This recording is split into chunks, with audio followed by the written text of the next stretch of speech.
Today we will discuss about E. coli infection in poultry.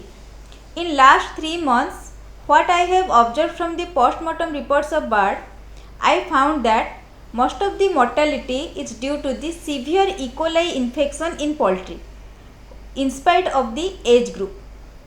So what is E. coli, how it infected to poultry, and what is its treatment and prevention, that we will discuss.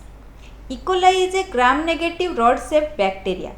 Normally it is found in the gut of poultry, but it is inhibited by the other bacteria, but when large colonies are found, it causes disease. Mainly there are 3 causes of E. coli infection in poultry. One is immunosuppression. Immunosuppression means when the birds are infected with any other diseases, that time their immune system is not that much of active, immune system is suppressed. So E. coli is a opportunistic bacteria. So when it is get chances, it immediately infect the birds. Second is by weak management in poultry farm. That means increased dust and ammonia level and higher litter moisture irritate the respiratory epithelium and provide an opening for E. coli infection. Third, it can also spread in poultry birds through fecal contamination. Next is the signs and symptoms of E. coli infection. How we will know the bird is infected with E. coli?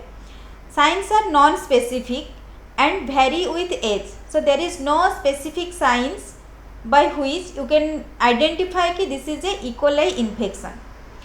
And it also depends on the severity of disease and also the environment. So some symptoms are like ruffled feathers, depression, less feed intake, coughing, and change of voice in breathing.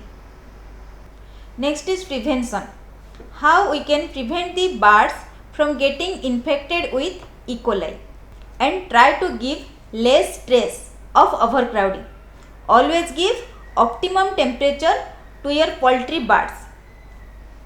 Then another thing is never compromise with the vaccine, means don't miss any vaccine, because immunosuppression is the another cause of E. coli infection. So never miss any vaccine.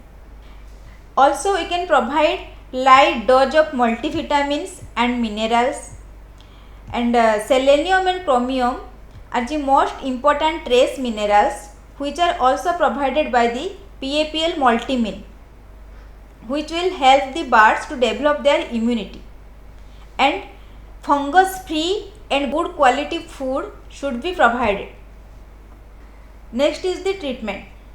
E. coli responds in varying degrees to antibiotic treatment, but some strains may be resistant. That's why it is better to go for prevention, so that the birds will not be affected by the E. coli. So biosecurity is most important in farms.